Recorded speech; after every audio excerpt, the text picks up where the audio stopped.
Article 645 addresses emergency power off (EPO) systems within computer rooms.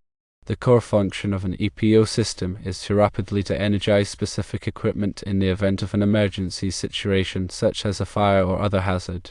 The question of whether lighting, and specifically emergency lighting, falls under the purview of equipment that must be shut down by an EPO system is often raised. The National Electrical Code (NEC) Article 645 provides guidance on this matter. The key distinction lies in the definition of electronic equipment within the context of this article.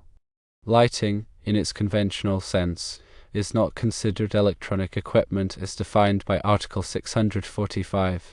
The primary intention of the EPO system is to disconnect power to equipment that poses a significant risk of fire or electrical hazard, which is generally associated with data processing equipment and related support systems. Lighting circuits, while electrical in nature, do not present the same level of risk as servers, storage devices, and power distribution units. Emergency lighting systems are specifically designed to operate during power outages, providing essential illumination for safe egress and emergency response. Shutting down emergency lighting during an emergency situation would defeat the purpose of having such a system in place.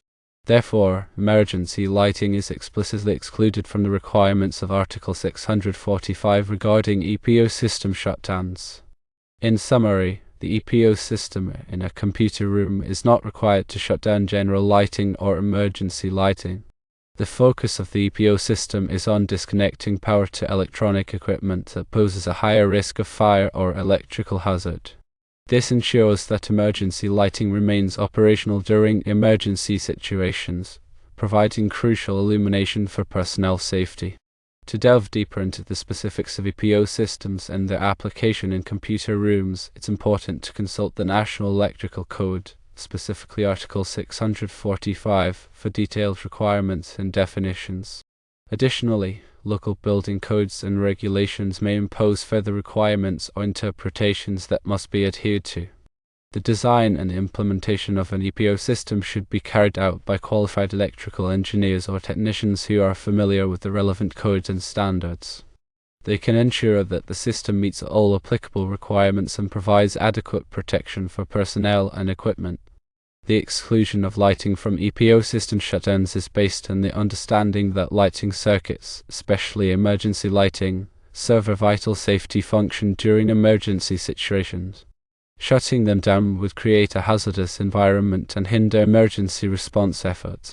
It is crucial to maintain a clear understanding of the specific requirements of Article 645 and any applicable local codes when designing and implementing EPO systems in computer rooms.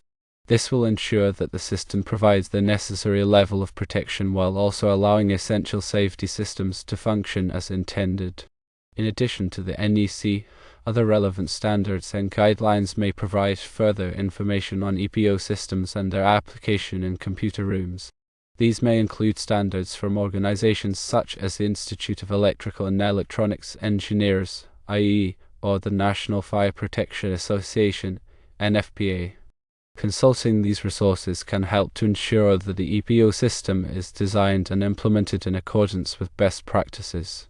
The design and installation of an EPO system requires a thorough understanding of electrical engineering principles, as well as knowledge of applicable codes and standards. It is important to work with qualified professionals who have the necessary expertise to ensure that the system is safe and effective. Regular inspection and maintenance of the EPO system are also essential to ensure that it remains in proper working order. This includes testing the system periodically to verify that it functions as intended, as well as inspecting the wiring and connections for any signs of damage or deterioration. By following these guidelines, it is possible to ensure that the EPO system provides adequate protection for personnel and equipment in the event of an emergency. The National Electrical Code, Article 645, provides specific requirements for EPO systems in computer rooms, focusing on disconnecting power to electronic equipment that poses a significant risk of fire or electrical hazard.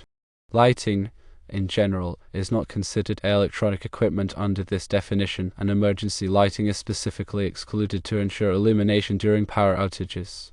For comprehensive information and guidance, consulting the NEC and other relevant standards is crucial.